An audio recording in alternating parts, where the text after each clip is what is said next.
Então vamos, companheiro, ouvir o nosso irmão Alexander, que trouxe para nós hoje o fruto dos seus estudos.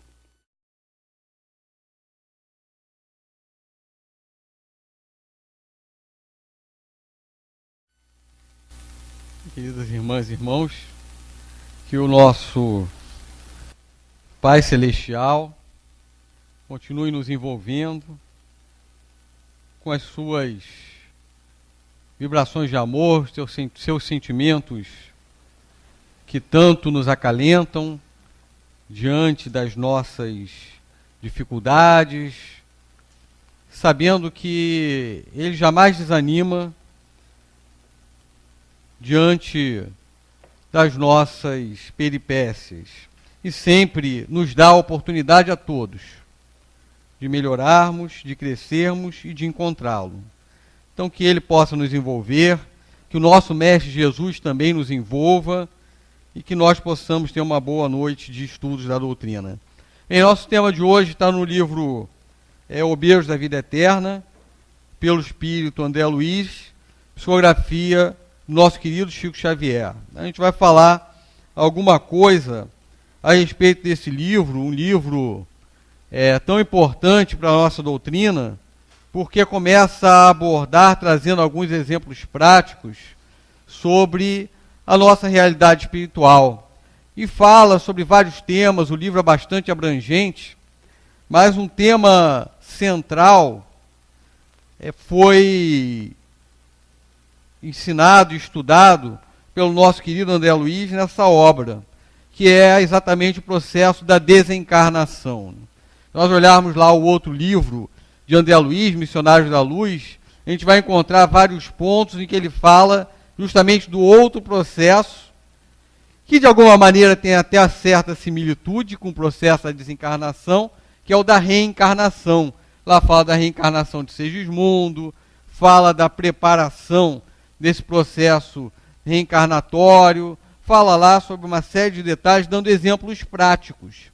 E aqui existem vários exemplos práticos no Obreiros da Vida Eterna a respeito da desencarnação, a respeito do processo em que nós deixamos o nosso organismo corporal e já não está mais em funcionamento para retornarmos à pátria espiritual.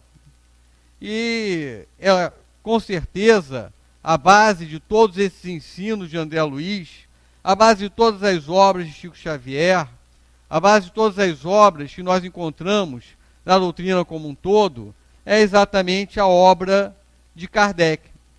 Se a gente vai procurar na codificação, nós vamos encontrar vários estudos a respeito desse processo da desencarnação. No próprio Livro dos Espíritos, questões 154 e seguintes, nosso querido Kardec fala a respeito da separação da alma e do corpo e faz várias perguntas aos espíritos desencarnados sobre o processo de separação. E logo depois, mais adiante, já no outro tópico, das questões 163 a 165, fala de um outro aspecto que ocorre também nesse processo da desencarnação, que é a chamada perturbação espiritual. No livro O Céu e o Inferno, no capítulo 1 da segunda parte, nosso querido Kardec estuda sob o título O Passamento, exatamente essa fase em que o corpo físico deixa de ser a nossa habitação e que o espírito, então, desencarna. Então, uma das coisas interessantes a respeito desse estudo é que a desencarnação difere da morte. Porque a morte é a morte do corpo físico. O corpo físico deixa de funcionar. E a desencarnação é exatamente esse processo de desligamento do espírito em relação ao corpo físico. E é um processo que ocorre lenta e gradualmente, às vezes pode até acontecer de uma maneira mais abrupta, mas ela acontece gradualmente e o espírito, então, retorna à vida espiritual. Então, com a morte do corpo, há esse processo de desprendimento. E Allan Kardec chega a dizer mais. Ele diz que muitas vezes esse desprendimento pode começar até antes da morte do corpo. A pessoa ainda pode estar encarnada e já esse desprendimento começar a acontecer. E pode acontecer da pessoa ter a morte corporal e após a morte do corpo é que o processo do desprendimento se inicia.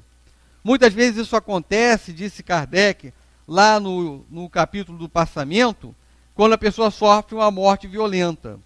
Ela tem lá a morte violenta, então há a morte do corpo, o corpo deixa de funcionar e após esse momento, o desprendimento se inicia.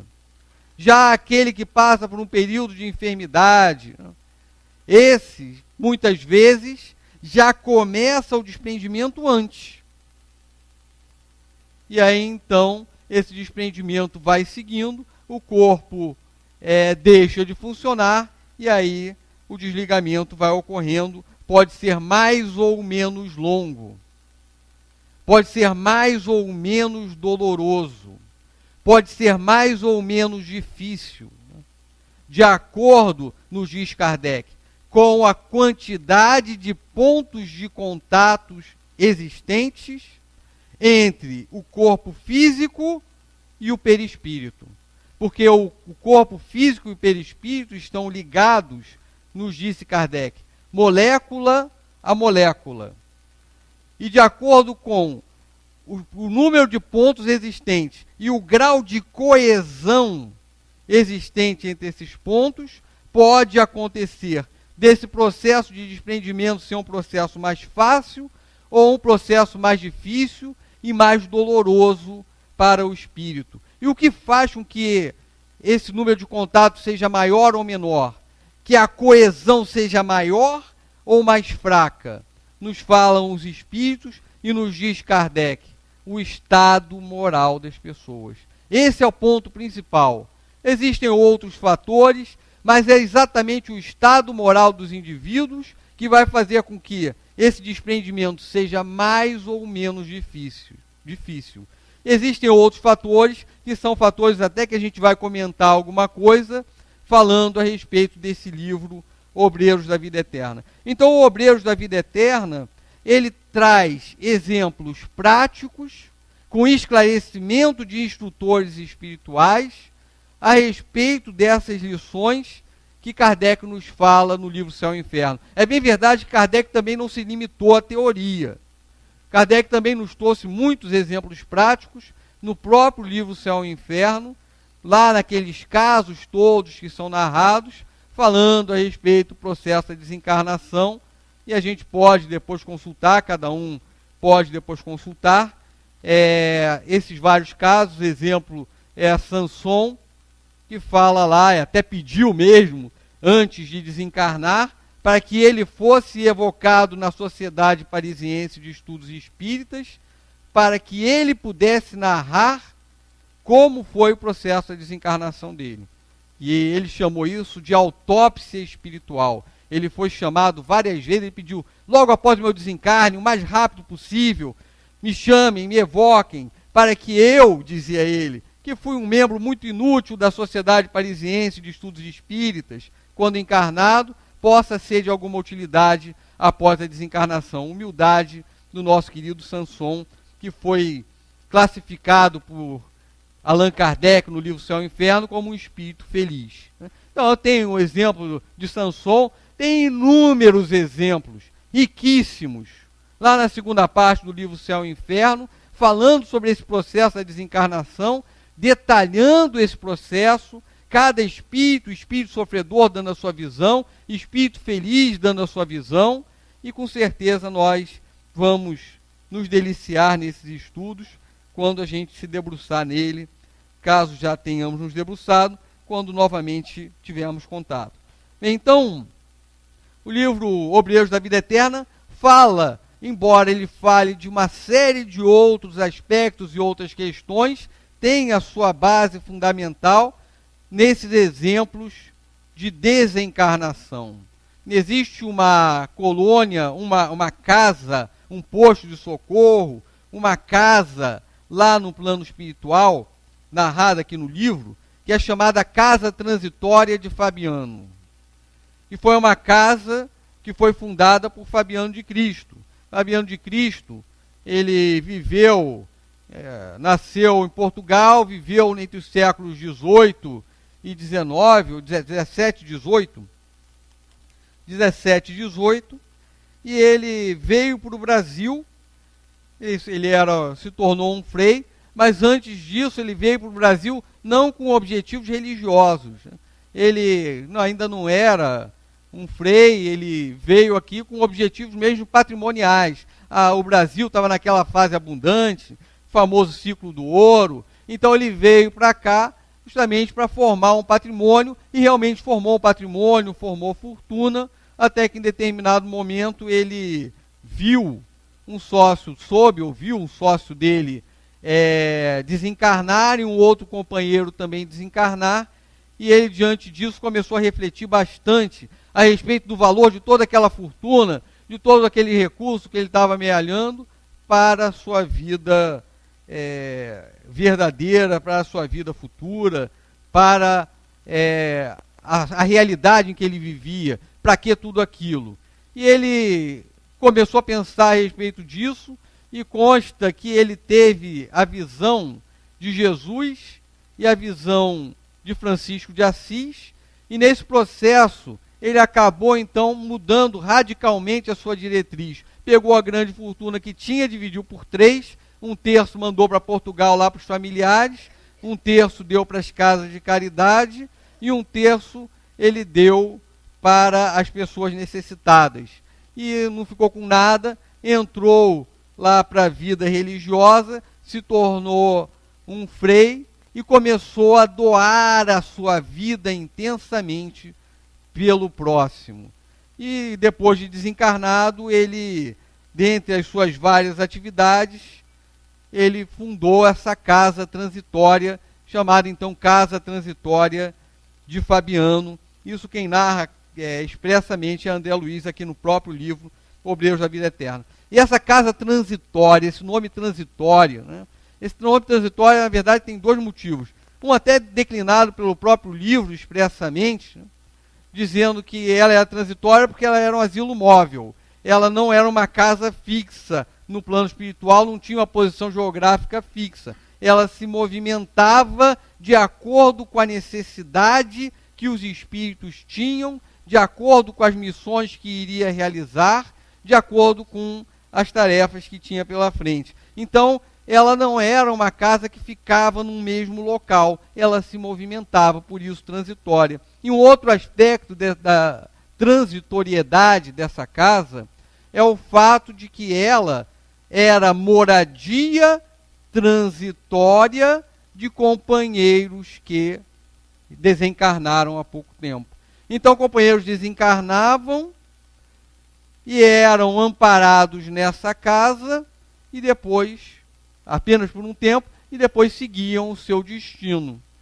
Então era uma casa que recebia companheiros, e recebe até hoje, companheiros recém-desencarnados, como muitas outras casas desse mesmo padrão existe por aí afora.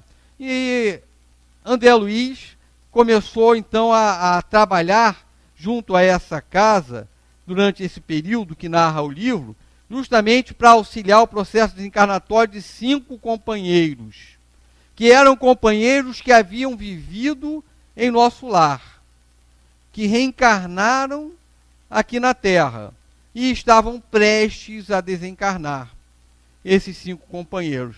Então já eram alguns companheiros com certo grau de esclarecimento e certo grau, alguns deles até com grande grau de merecimento, a ponto de chegar e desencarnar de uma maneira, dentro daquele processo que a gente estava falando, já com um desprendimento já bastante iniciado, e até um dos casos, que é o caso de Adelaide, uma companheira espírita, trabalhadora do bem, é uma companheira que estava lá na sua atuação sob o amparo de Bezerra de Menezes, e ela atuava junto às crianças órfãs e ao mesmo tempo realizava trabalhos mediúnicos, teve muitos sacrifícios na vida, passou por muitas dores, por muitos sofrimentos e vivenciou tudo aquilo de uma maneira muito valorosa e com muita humildade. E ela, nesse processo desencarnatório dela, ela desprendida do corpo físico, parcialmente, ela pediu ao orientador espiritual Jerônimo para que ela mesma pudesse desfazer os laços existentes entre o perispírito dela e o corpo físico. Ela realizar, através de passes lá que ela realizava, através da técnica necessária para isso, o processo de se desprender do organismo corporal. E ela foi autorizada. E o Jerônimo disse para André Luiz, mas você fique calmo, porque ela vai realizar certa parte do trabalho, o trabalho final de desprendimento completo, e isso somos nós mesmos que vamos realizar. E realmente foi isso que aconteceu, e ela foi recebida no plano espiritual com muito carinho, por causa de todo o bem que ela havia feito na sua encarnação. Então, Adelaide é um exemplo de um espírito cujo grau de coesão entre o perispírito e o corpo era muito pequeno, era diminuto, por causa da vivência que ela tinha, o sentimento que ela trazia, o trabalho que ela realizava, a forma como ela realizava esse trabalho, todo o sentimento que ela veiculava. Aqui André Luiz chega a falar: alma preparada para a desencarnação pelo ministério mediúnico, pelo serviço em benefício dos enfermos, pelo amparo materno aos órfãos, pelos profundos desgostos e pedradas recebidas, até pelos desgostos e pelas pedradas que ela recebeu. Isso tudo aí contou para que ela pudesse ter um processo desencarnatório mais fácil. Não apenas ter recebido as pedradas, que a gente também recebe as nossas, né? Mas a forma como ela encarou as pedradas que recebeu. Um outro caso, teve casos que foram mais... o desprendimento foi mais fácil, esse caso foi o mais fácil de todos, o de Adelaide, e teve outros que foram mais difíceis. Um dos primeiros, ou o primeiro desses todos, que é narrado por André Luiz no livro, é o caso de Dimas. Dimas era um trabalhador do bem, era um homem que atuava no campo da mediunidade, que passou por inúmeras dificuldades de ordem material. Ele tinha, com certeza, passado por muitas dores, mas ele, mesmo assim, era fiel ao trabalho no bem. Então ele tinha grandes méritos. Só que ele, por ter vivenciado uma vida de bastante sacrifício, ele acabou não aproveitando todo o tempo que ele tinha prefixado para a encarnação dele. André Luiz perguntou ao Jerônimo isso, e o Jerônimo disse: ele não ficou encarnado todo o tempo que ele podia, não. Ele poderia ter ficado mais tempo encarnado. E aí André Luiz disse: então será que ele foi um suicida inconsciente, como eu fui? Perguntou André Luiz, e aí o Jerônimo, com muito carinho, disse para André Luiz que não sabia a respeito da história dele, André Luiz, mas para não ofender o André Luiz, né? E, na verdade, a situação do Dimas era de desencarnação prematura em função dos sacrifícios que ele realizou diante das dificuldades que a vida lhe apresentou e das vigílias que ele fez no trabalho do bem. Então, na verdade, ele desencarnou antes da hora por causa do sacrifício, do esforço que ele fez no trabalho no bem. E André Luiz, fazendo uma meia-culpa, e se sentiu bastante constrangido por isso, até por ter comparado a vida dele à vida de Dimas. Então também foi até um ato de humildade de André Luiz, perceber que isso era diferente, depois que Jerônimo explicou. André Luiz começou a pensar que a vida dele era o contrário. Ele tinha uma vida com bastante conforto, ele tinha ali, se alimentava do que queria, sem pensar nas consequências que isso traria ao organismo fisiológico, ele se dava, mesmo que socialmente, a determinados momentos de bebida alcoólica.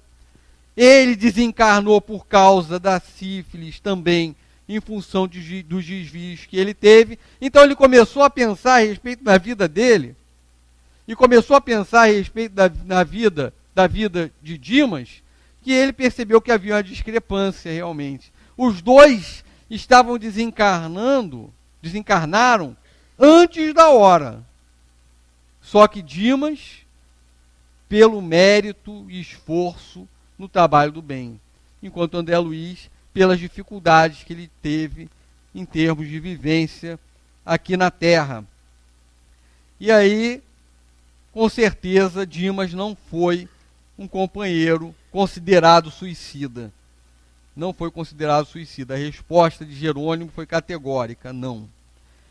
E aí ele estava tendo dificuldades. Apesar do Dimas ter vivido uma vida voltada ao bem, uma vida de trabalhador do bem, ele teve dificuldades no seu desprendimento. Ora, nós não comentávamos agora há pouco que o estado moral da pessoa, do espírito, influencia nesse processo de desprendimento e facilita esse processo de desprendimento? É verdade. O próprio Kardec nos disse isso. Esse é o principal fator. Mas existem outros fatores também que podem facilitar ou dificultar.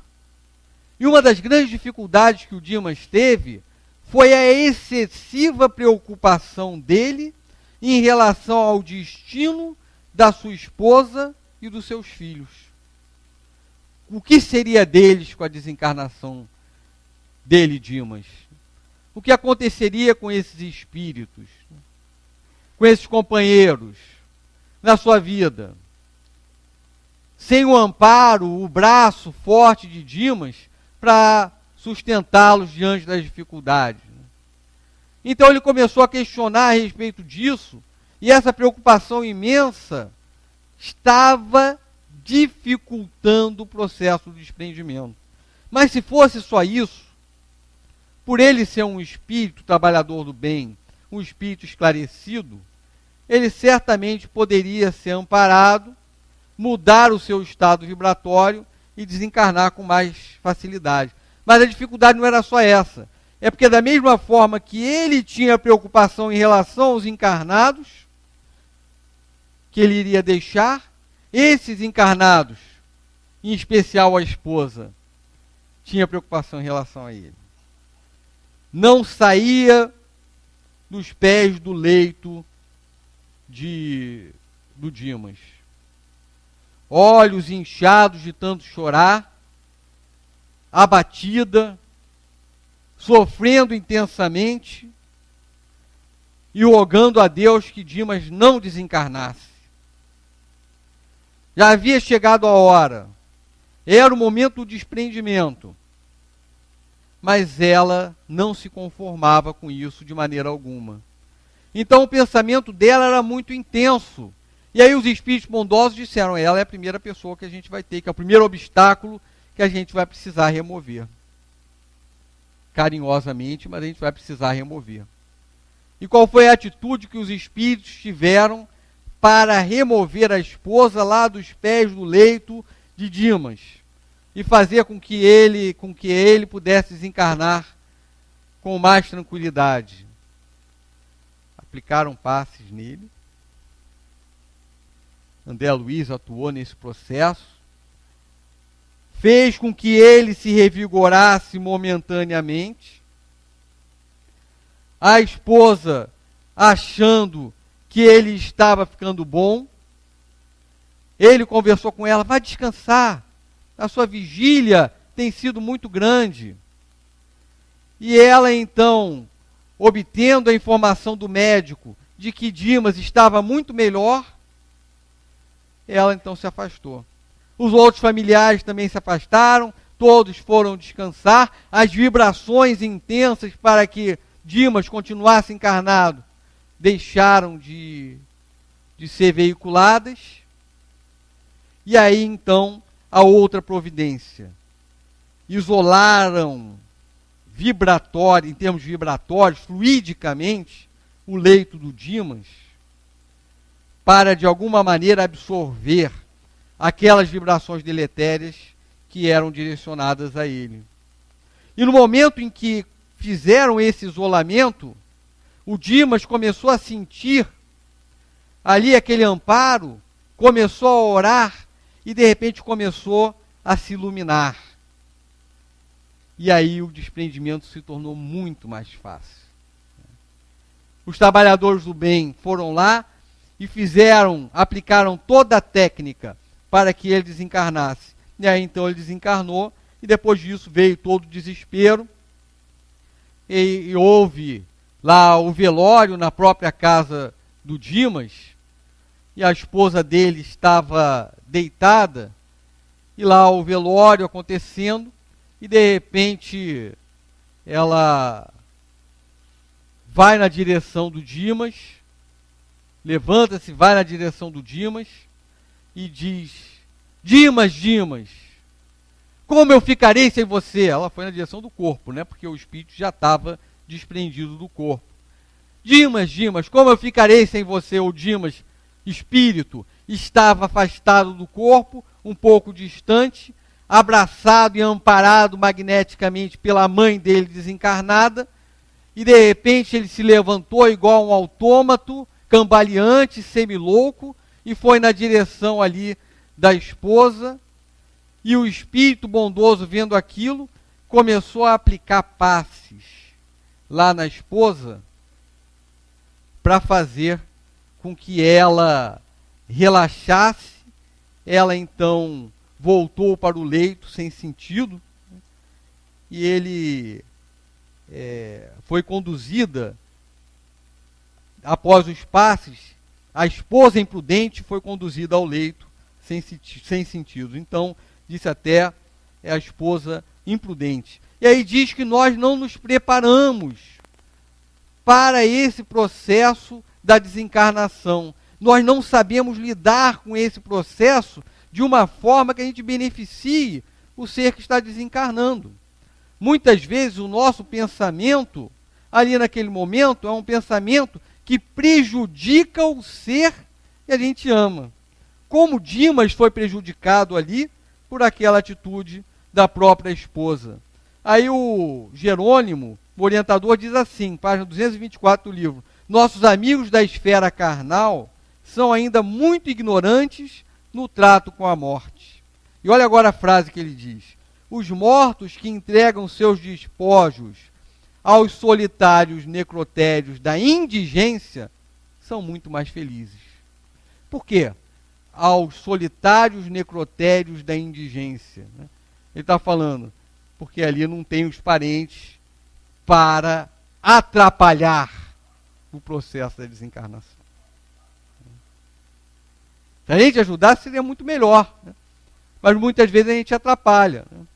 Como outro companheiro, também nesse caso do Dimas, é muito interessante, um outro companheiro, amigo dele, encarnado, foi ali no velório, e chegou lá no velório, estava lá conversando amenidades, e conversando coisas da vida, e falando mal, muita gente fala mal do companheiro que desencarnou, né?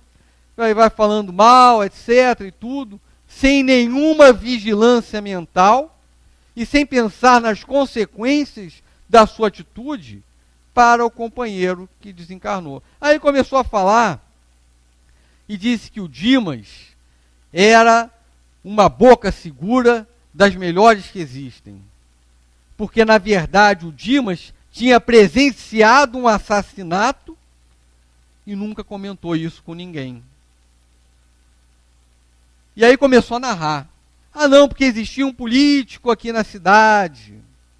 E esse político, em determinado momento, se aventurou com uma companheira numa noite, foi flagrado, e aí então o outro que o flagrou acabou então sendo assassinado por esse político, porque o político não queria que a família dele soubesse, a esposa e família soubesse que ele havia traído a mulher. Então ele assassinou aquele que o havia flagrado. O outro até pediu: eu não vi nada, eu não sei de nada, tentou, né, ver se conseguia. Não, você não sabe de nada, e o outro contando a história, né? Não sabe de nada, mas mesmo assim você vai morrer, e foi e matou o companheiro. Então a vítima ali desencarnou. Depois de um certo tempo, o algoz, o político, também desencarnou. Esse companheiro que estava falando essas coisas lá no cemitério, ele soube isso através de um padre que recebeu as últimas palavras lá do político, antes do político desencarnar, né? Então o político contou, confessou o crime que fez para o padre, e o padre acabou contando para esse outro companheiro que era amigo dele, e aí ele estava espalhando tudo lá no velório do Dimas, né? Que o Dimas tinha presenciado tudo aquilo. O Dimas presenciou o assassinato. Então, o companheiro assassinou um para não divulgar a traição, mas acabou sendo visto pelo outro na hora que praticou o assassinato, que foi o Dimas, né? E aí não assassinou o Dimas. E aí foi falando disso, né? E o companheiro aí disse: o padre desencarnou, a vítima desencarnou, o assassino desencarnou, a moça com quem ele traiu a mulher desencarnou, todo mundo desencarnou e ficou impune. Chamado desse jeito, né? Aquele que desencarnou foi lá tirar satisfações. Pegou, balançou o encarnado e disse assim: quem é você para me julgar assim? Juiz? O encarnado não viu o desencarnado, mas teve uma estremeção, né? Deu uma tremida, que provocou risos nas pessoas que estavam lá assistindo, estavam ouvindo ele contar, né? E aí então aquele companheiro disse André Luiz, uma entidade de aspecto muito desagradável, acompanhada por outros companheiros não menos desagradável que ele, de aparência, não menos desagradável que ele. Tudo isso atraído lá para o velório do Dimas por causa da conversa daquele irmão encarnado. E aí esse que havia assassinado, ele olhou ali, viu que estava no velório, ele não sabia que estava, ele foi atraído pela conversa. Viu que estava no velório, olhou, viu que era o Dimas. O Dimas também se foi. O Dimas, uma boa pessoa. Aí foi, se ajoelhou perante o túmulo do Dimas e começou a pedir ajuda ao Dimas, diante das dificuldades, das dores morais que ele estava passando. E aí o benfeitor viu tudo isso e convidou o companheiro para se afastar ali do ambiente, porque na verdade ali estava acontecendo, né, um amparo à desencarnação de um trabalhador no bem. E que ele, com aquele pensamento, com aquela atitude, estava atrapalhando, né? E aí ele acabou sendo convidado a se retirar, né? Então, o pensamento, né? O pensamento atrai. E a gente atrai de acordo com aquilo, com o vigor do nosso pensamento, né? Com o teor dele e o vigor dele, né? E com esse vigor imenso, esses companheiros vieram e acabaram prejudicando ali a desencarnação e tiveram os espíritos que tomar inúmeras providências para auxiliar o Dimas. Então, o Dimas, um caso que foi difícil, teve o Fábio que já foi mais fácil. Então, o Fábio já é o outro caso, ele já desencarnou com mais facilidade, o desprendimento foi muito mais fácil. Ele não era um médium trabalhador de atividades mediúnicas numa casa espírita, mas voltado à espiritualidade, né, superior, voltado à meditação, um trabalhador do bem. Então, em função do pensamento dele, desde a juventude, ser um pensamento voltado ao bem, ele não só ajudava nos trabalhos em que ele realizava diretamente, mas ajudava numa série de outros trabalhos indiretamente. A gente não imagina, né? Como o nosso pensamento pode ajudar ou atrapalhar. Porque ele, pensando no bem, ele fornecia material fluídico para ser utilizado em benefício de outros companheiros que estavam em situação de dificuldade. Então ele prestava relevantes serviços de assistência oculta. Era um ministrador de energias magnéticas e prestava relevantes serviços de assistência oculta. Então ele, sem saber, por causa do padrão vibratório dele, o hábito da oração que ele cultivava individualmente e em família, ele acabava ajudando muitas pessoas, muito mais até do que a quantidade de pessoas que ele já ajudava ali diretamente, amparando, consolando, das diversas formas que nós já conhecemos exteriores. Então, é um companheiro de grande virtude. O Dimas já teve dificuldade, porque ele, embora praticasse a oração, é o que nos diz aqui André Luiz, ele praticava a oração, ele não praticava oração em família. Ele tinha proteção individual, mas ele não trabalhou pela proteção do seu ambiente doméstico e por isso, então, a família não entendia a sua desencarnação e não aceitava.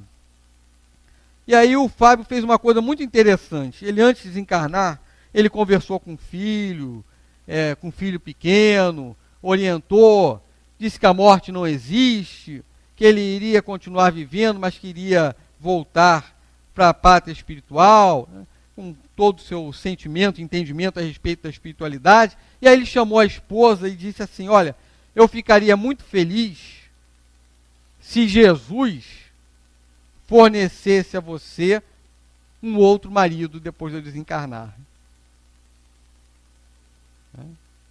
Na verdade, é essa atitude que todos nós faríamos, não é? Deveríamos fazer. Muitas vezes a gente vê aí, e é a coisa de estarrecer o que a gente vê, né?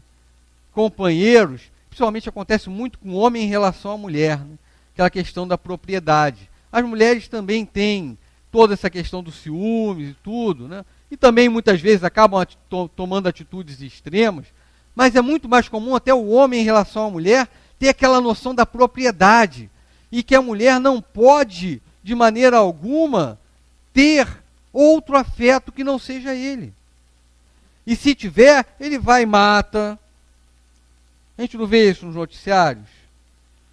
Mata até os filhos. Outro dia nós soubemos aí de um caso que aconteceu, salvo engano, na Inglaterra, foi essa semana passada, né? Aconteceu na Inglaterra um companheiro que matou os filhos, né? Se não me engano, se suicidou também, né? Não sei, suicidou, né? Se suicidou. Porque ele soube que a mulher colocou lá no Facebook que estava em um relacionamento sério, a ex-mulher dele estava num relacionamento sério, né? Então aquela coisa da propriedade, né? E aí o desprendimento do espírito, não, ela não é dele, né? E ele disse: isso não significa que eu te desprezo de maneira nenhuma, eu te amo com todos os valores e com todo o sentimento, mas na verdade eu gostaria que você não ficasse na terra completamente desamparada. Então, se você precisar de um afeto e precisar de uma outra pessoa para lhe servir de companheiro, que você então encontre essa pessoa. André Luiz teve imensa dificuldade a respeito disso, mas venceu, né? Quando ele, depois de desencarnado, voltou ao lar e viu que a esposa já estava casada com outro. E diante daquela situação, inicialmente ele não aceitou, Mas depois ele começou a meditar em tudo aquilo que ele havia aprendido e ele percebeu que ele não era o mesmo homem mais. Ele era outro. Então ele não podia se comportar diferente. O comportamento dele era de auxiliar aquele segundo companheiro da mulher que estava adoentado. E aí chamou Narcisa, orou, a Narcisa foi lá e aí então ajudou aquele irmão a restaurar a sua saúde física. E ele continuou, esse outro companheiro, segundo marido lá da esposa de André Luiz, continuou encarnado e vivendo ao lado dela. Então, um espírito não é propriedade do outro. Se nós entendermos que todos nós somos espíritos, nós vamos entender que o outro jamais é nossa propriedade. O outro é propriedade dele mesmo, filho de Deus, como nós. E se nós, em algum momento, viermos a desencarnar antes, ninguém aqui, com certeza, vai obsidiar a esposa, o marido, o companheiro, né, porque esse companheiro veio a ter um novo relacionamento com alguém. Veio buscar preenchimento daquele espaço afetivo, ele pode muito bem não preencher, ele pode preencher de outras formas, mas ele pode preencher também com outro companheiro, e nada de errado há nisso. Lá no livro Nosso Lar, rapidamente, para a gente só falar a respeito do assunto, tem aquele caso lá de Tobias. O caso Tobias, é o nome do capítulo, né, o título do capítulo. O caso Tobias, que era um companheiro que casou-se, a mulher desencarnou e ele casou de novo. Aí quando chegou no plano espiritual, ele vivia lá no plano espiritual, na mesma casa com as duas. Só que uma era apresentada como a sua mulher e a outra era apresentada como a sua irmã. Né? E uma das companheiras, a companheira que desencarnou primeiro, a primeira esposa, ela ficou inicialmente super revoltada, começou a perseguir a segunda companheira dele, até que em determinado momento ela teve um esclarecimento, mudou completamente de postura e ela, desencarnada, começou a trabalhar em prol daquela segunda esposa e em prol do bem daquele casal, do marido e dela, que ainda estavam encarnados. Aí depois, quando desencarnou, ela foi para Nosso Lar, foi amparada, foi todo mundo amparado, e aí se tornaram todos amigos. Então, para a gente refletir a respeito disso. E um outro caso aqui que é narrado, lá pelo nosso querido André Luiz, é o caso de Albina. Albina é uma trabalhadora do bem, do Evangelho, com méritos, com muitos méritos. Ela trabalhava na evangelização da infância e da juventude e se doava verdadeiramente ao bem e ao próximo. Ah, então ela era espírita, não é? Não, ela não era espírita. Ela pertencia à igreja presbiteriana.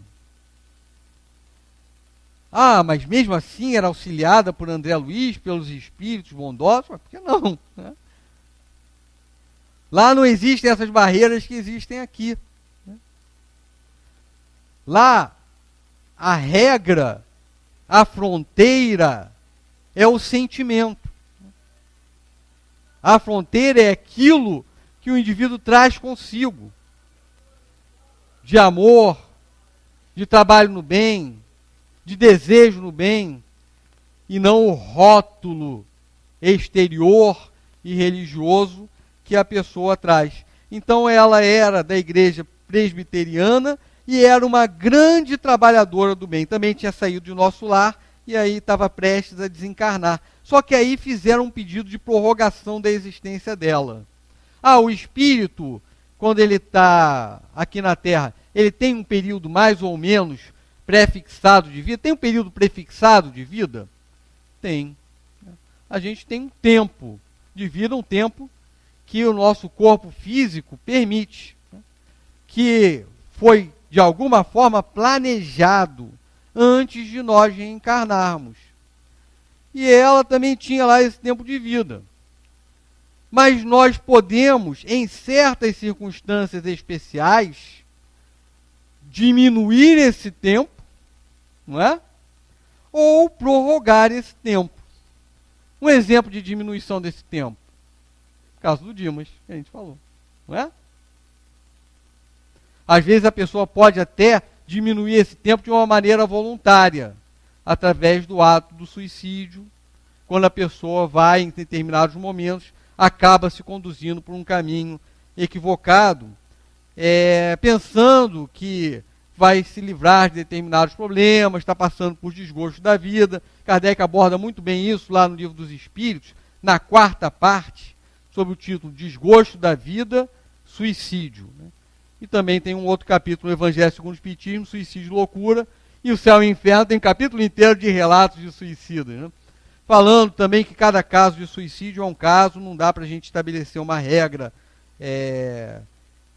perfeita, sempre para a mesma situação, mas que a pessoa pode acabar abreviando, pode acabar desencarnando antes do período. Como aconteceu com Dimas, quando acontece com o suicida, e ela pode desencarnar depois.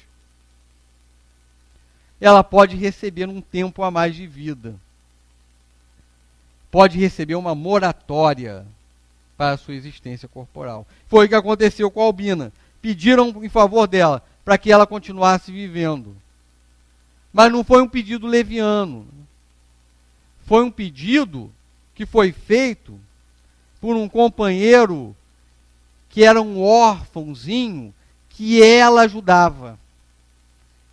Ela trabalhava com os órfãos, amparava lá os órfãos, e tinha um deles, tratava ela por vó, que pediu para que ela continuasse na sua existência corporal. Porque esse companheiro, o Joãozinho, ele em outras vidas, foi um grande trabalhador no bem. E ele, durante o sono, nessa vida de Joãozinho, ele se afastou do corpo físico e, num estado de lucidez, ele percebeu que a filha da Albina estava grávida e queria nascer através dela um espírito, uma menina, que era exatamente um espírito com o qual ele trabalhou junto ao longo de várias e várias encarnações. E ele, percebendo isso, ele ia ser o continuador da obra que a Albina estava realizando. Ele e essa menina iam ser os continuadores da obra. Ele percebeu que se ela desencarnasse naquele momento,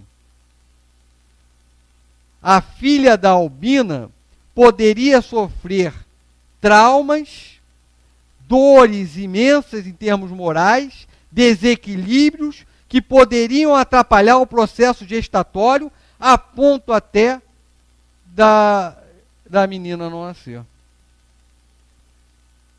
De ocorrer o aborto espontâneo. Então ele, naquele momento de desprendimento, ele percebendo isso, ele começou a orar e pediu à espiritualidade superior para que ela pudesse viver mais algum tempo. Para que ela pudesse viver mais alguns meses. Para que a menina nascesse, aquela companheira de existências passadas dele. E aí, depois disso, ela poderia, a Albina, vir a desencarnar. E isso foi concedido. Aí André Luiz, os trabalhadores espirituais foram lá, aplicaram passes na companheira, deram recursos de ordem fluídica, magnética, recursos de saúde, para que ela se restabelecesse por um certo tempo. Ah, isso significa que poderia se restabelecer indefinidamente? Não.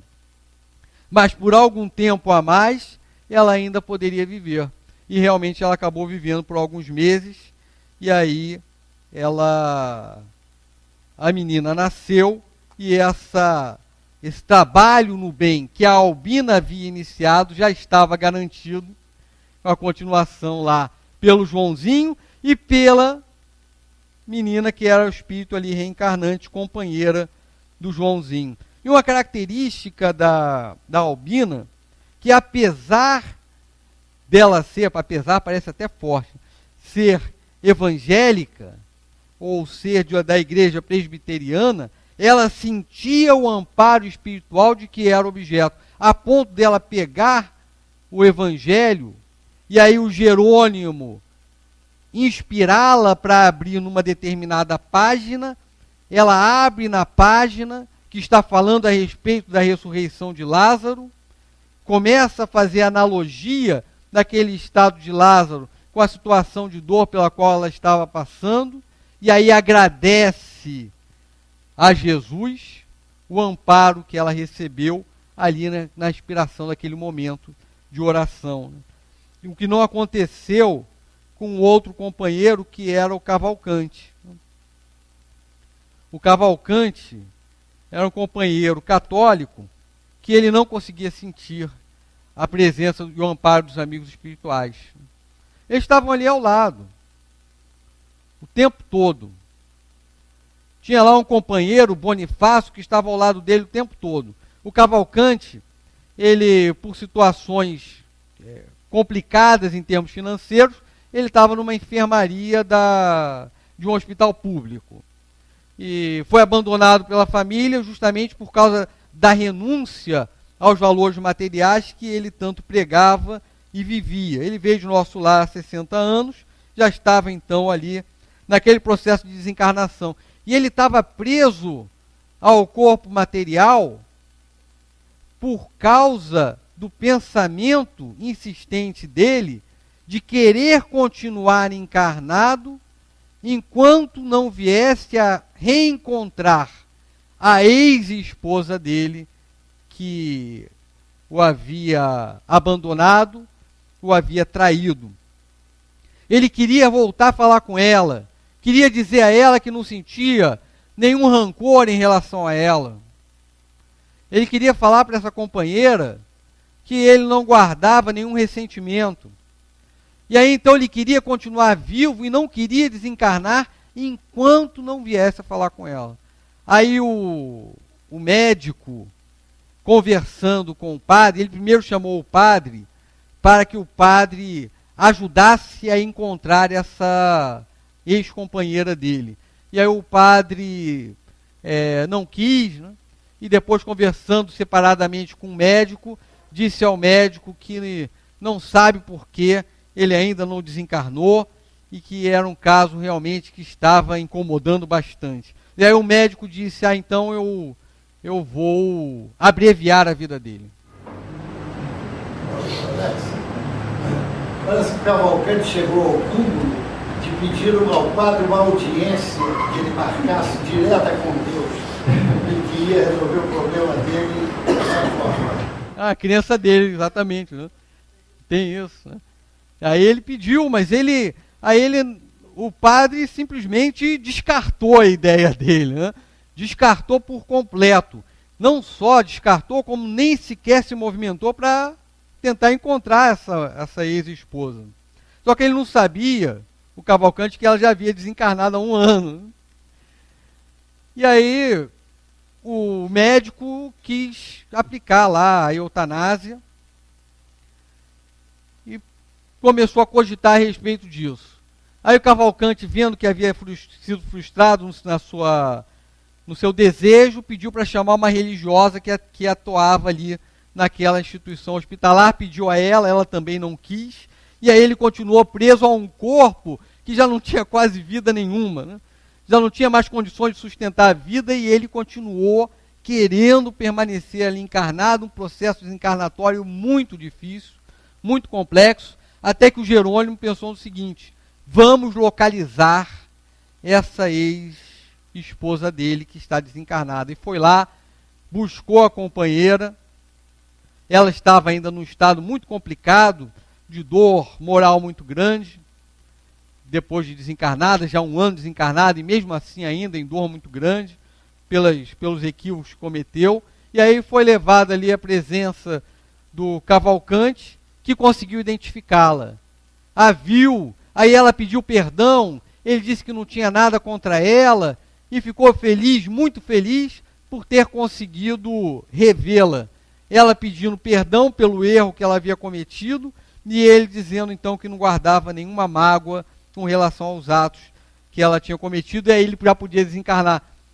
Aí ele ficou tranquilo, os trabalhadores espirituais ficaram tranquilos, começaram a trabalhar para a desencarnação do Cavalcante. O médico chega com a seringa e aplica lá a dose letal. Os trabalhadores do bem começaram a trabalhar de todas as formas para tentar evitar, mas não conseguiram. Quando estavam providenciando, já era tarde. E aí o Dimas veio a desencarnar justamente pelo ato lá do médico que veio a cometer esse assassinato. E aí o Dimas ficou 24 horas num processo de desprendimento extremamente difícil, que seria muito mais fácil se não tivesse havido o Cavalcante. Obrigado. Cavalcante. O Cavalcante ficou, são tantos nomes, né, que a gente acaba confundindo. O Cavalcante ficou num processo lá, né, de sofrimento tão grande, ficou 24 horas preso ao corpo físico, tentando lá os mentores espirituais realizar o processo da desencarnação e não conseguindo, e o nosso horário, então, já terminou. Né? Não conseguindo, só depois de 24 horas conseguiram, após o ato impensado lá do médico. Né? Que ele não simplesmente, ele não realizou sequer o suicídio assistido. Né? O suicídio assistido é quando lá o encarnado pede, eu não quero mais viver, vai e pede para o outro desligar máquinas ou praticar, ou dar a dose letal, né? Ou nem praticou também aquele ato a pedido da família. Foi uma atitude deliberada do médico. Mesmo se fosse atitude da família, mesmo se fosse suicídio assistido, só para finalizar, lá no Evangelho segundo o Espiritismo, capítulo 5, item 28, São Luís diz assim: quem vos daria o direito de prejulgar os desígnios de Deus? Não pode ele conduzir o homem até a borda do fosso, para daí o retirar, a fim de fazê-lo voltar a se alimentar, alimentar ideias diversas das que tinha? Então, quem tem o domínio sobre a vida? É o homem ou é Deus? Quem deve dizer se a pessoa está na hora de desencarnar ou não está na hora de desencarnar? Certamente é a lei de Deus. Não somos nós que conhecemos as vidas anteriores do companheiro para saber das necessidades espirituais dele. A lei conhece, os espíritos superiores conhecem, Deus conhece, mas nós não conhecemos. Então nós não temos o direito, naturalmente, de interromper a vida de uma pessoa dessa forma. Então, meus queridos irmãos, muitas coisas a gente até podia falar a respeito da eutanásia, que está dentro também do tema do livro, mas como o tempo já passou, a gente agradece a todos, que Jesus nos abençoe e muita paz.